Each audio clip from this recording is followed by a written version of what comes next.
Welcome back. I'm glad you're here.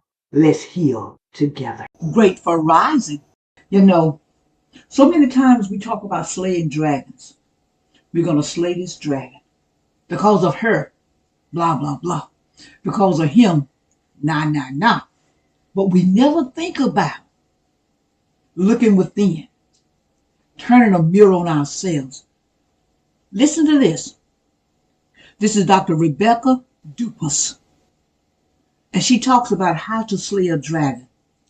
And I normally say, listen to this, and I'll be back. After Dr. Rebecca Dupas, there's no need for me to come back.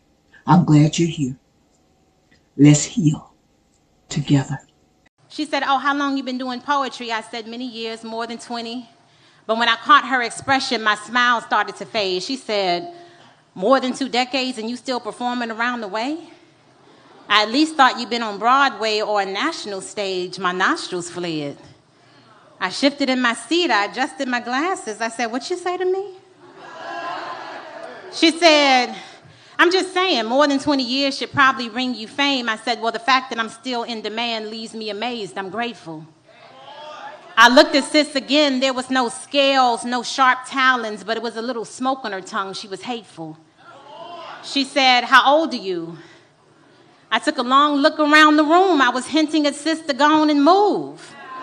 I was trying not to be rude. I said, I'm in my early 40s. She said, true. I don't see no ring.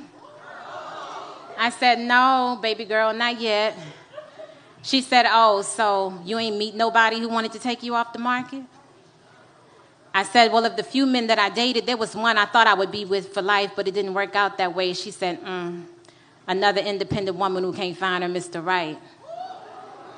I said, sis, you want to fight? But she laughed at my offense. Instead of falling back, she leaned in. She said, you sitting here like you ain't got no friends. At least tell me you got some kids. I said, I don't have no time for this. My life is beautiful the way that it is. She said, oh, you one of them. I said, one of who, friend?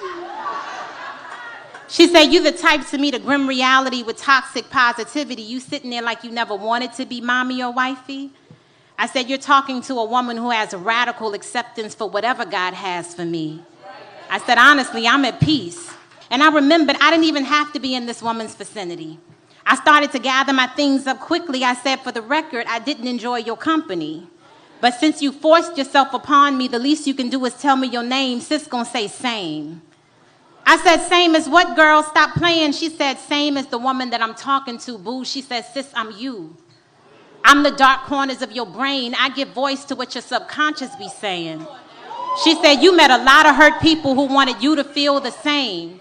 You used to ignore it, but now in the quiet corners of your day, you start to regurgitate all of the negative things they used to throw your way.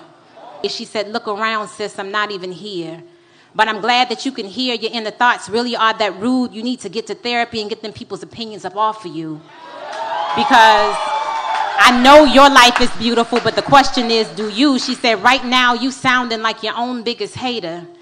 And I wanted you to know that until you let their opinions go, you are the only dragon that needs slaying. Thank y'all.